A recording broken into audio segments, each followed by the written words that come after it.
Boa noite, pessoal. Hoje nós vamos falar sobre o limite, o mesmo limite que a gente vê no cálculo, mas nós vamos ver agora nos números complexos, né? Como é que isso se dá no número complexo? Eu coloquei aqui 3 exemplos, mas primeiro vamos falar de uma noção básica do que é o limite. No cálculo em R, nós temos um eixo real e um eixo real, ou seja, são dois eixos reais, nós estamos em R cartesiano R. E a minha função pega um valor de x qualquer e associa um valor de y qualquer. Isso foi o que a gente viu no cálculo. Então, quando a gente pega um valor A aqui, a gente chega e tem que a imagem dele aqui é o f de A. E como é que a gente definiu o limite de uma função, seja essa função qualquer coisa aqui? Vamos pegar uma função aqui. Essa é a minha função f. A gente disse o quê? Que quanto mais o x se aproxima de A, pela esquerda e pela direita, mais as imagens se aproximam de um determinado limite. Que quando a função é contínua, esse limite vai ser sempre igual à imagem. E a gente acaba usando esse fato para resolver os limites, né? Quando uma função é contínua, o limite é igual à imagem. Então, isso nas funções em R. Quando eu pego uma função em C, eu não estou vindo de algo linear de x para y. Eu estou indo do plano de Argand-Gauss, onde eu tenho um eixo real e um eixo imaginário. Quando eu pego um afixo aqui, né, um número complexo aqui, z igual a x mais yi, quando eu pego um cara aqui e vou fazer uma função dele, o meu limite não se aproxima aqui, ele se aproxima aqui e aqui, ou seja, eu tenho uma região aqui em volta no qual eu vou definir o limite. E eu vou dizer que isso vai ser levado em outra região aqui. Então a definição vai ser exatamente a mesma do cálculo 1. Só que em vez de eu trabalhar com uma coisa plana, eu estou indo de região, né? A gente não definiu as funções u de xy, v de xy, a parte real e a parte imaginária. Então, ao invés de eu estar trabalhando no intervalo, eu estou trabalhando no que eu chamo de uma bola. Então, a grande diferença é que aqui o x se aproxima pela esquerda ou pela direita. E aqui ele pode se aproximar do ponto por qualquer lugar, porque eu estou falando de uma bola. Então existem vários caminhos para o x se aproximar. E essa é a grande diferença entre o limite de uma função complexa e o limite de uma função real. E isso quando a gente está falando, por exemplo, da condição de existência, né? Porque a gente sabe que para o limite existir, o limite à direita tem que ser igual ao limite à esquerda. E aqui? Aqui o limite de todas as direções tem que ser iguais. Então, se por um caminho esse limite falhar, esse limite não existe. Mas o que vai nos interessar a priori, não vou falar muito dessa existência agora não. Vou falar de como se faz e de algumas propriedades. Felizmente, a maioria das propriedades se mantém, né? Quais foram as propriedades que a gente aprendeu de limite? O limite da soma é a soma dos limites. No complexo também. O limite do produto é o produto dos limites. Nos números complexos também. O limite de um quociente é o quociente dos limites, desde que o denominador seja diferente de zero. Nos complexos também. Agora vamos lá, vamos pegar 3 exemplos. E o fato da função ser contínua vai nos permitir fazer o quê? Vai nos permitir substituir, igual a gente substituía no cálculo 1. Então, por exemplo, limite de z mais x quando z tende a i. Olha, o que eu vou fazer aqui? Né? Eu tenho ali o limite de z mais i, né? De z mais 3. Na verdade, isso aqui vai ficar bem feio. Vamos botar um z ao quadrado aqui, vai ficar mais bonitinho. De z ao quadrado mais 3, que daria i mais 3, acabou, né? Quando o z tende a i. Eu vou pegar o i, vou colocar no lugar do z e vai ficar i ao quadrado mais 3. I ao quadrado, por definição, é menos 1. Então, isso vai dar menos 1 mais 3, que vai ser igual a 2. Ou seja, é exatamente a mesma coisa que a gente fazia lá no cálculo 1, só que agora com números complexos. Ok? Aqui eu tenho o limite de 2i mais i quando z tende a 3 mais i. Como eu estou falando, é uma função de x e y lá. Ele está vindo uma parte real e uma parte imaginária. Nós vamos substituir isso lá. Então vai ficar 2 que multiplica o z. Mas quem é z? 3 mais i. 2 que multiplica 3 mais i, mais i. Isso vai ser igual a 2 vezes 3, 6. 2 vezes i, 2i. Mais esse i aqui de fora.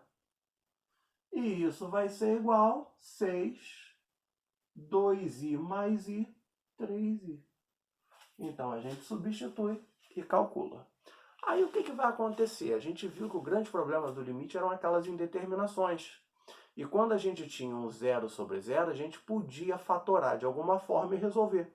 A mesma coisa vai acontecer aqui nos números complexos. Quando houver uma indeterminação, como nesse caso aqui, a gente vai resolver. Se você pegar aqui e substituir, ó, vai ficar 2i ao quadrado mais 4 em cima. E embaixo, 2i ao quadrado, colocando 2i no lugar do z, menos 3i vezes z, que é 2i, menos 2.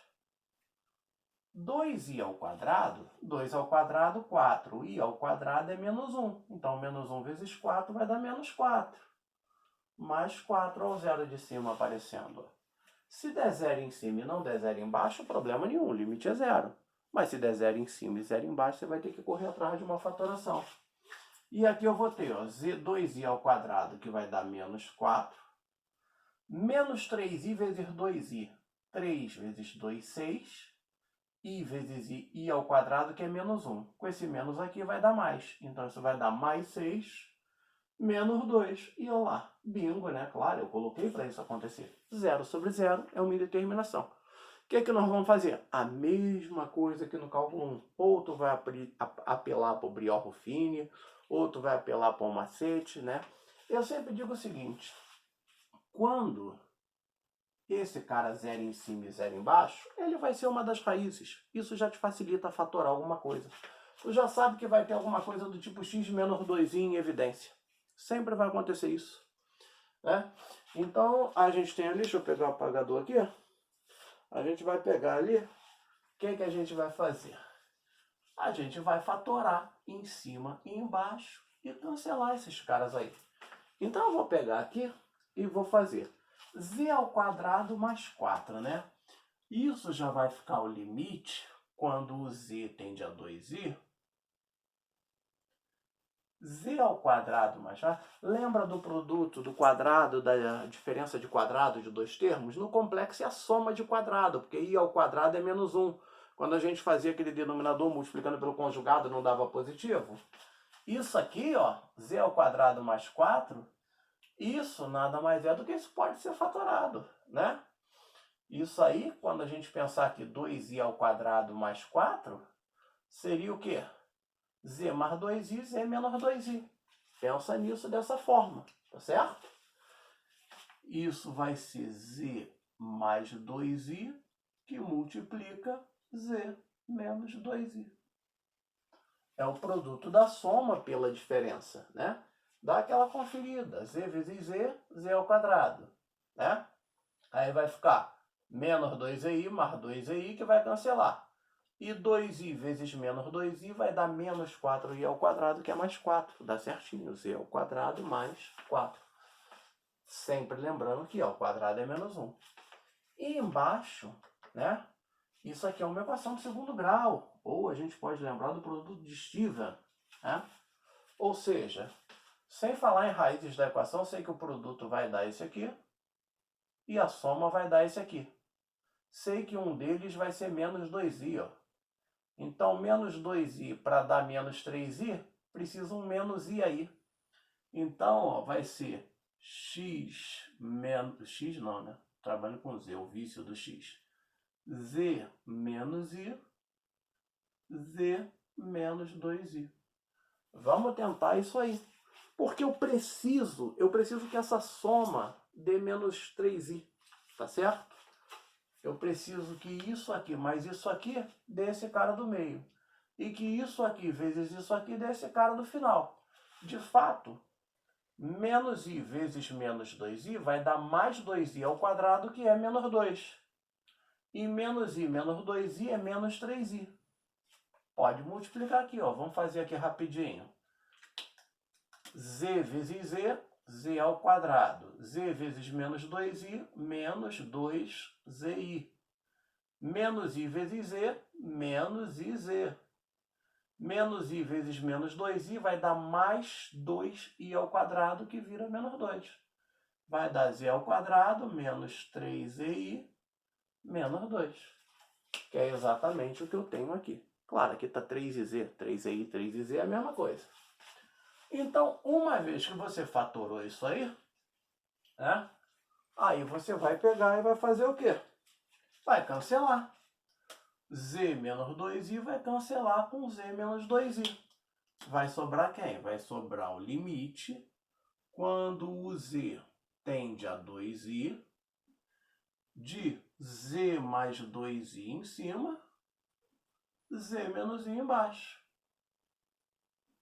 Agora que acabou a indeterminação, você pode simplesmente substituir. Isso vai dar 2i, Z tende a 2i, mais 2i em cima e 2i menos i embaixo. Isso vai ser igual 2i mais 2i, 4i.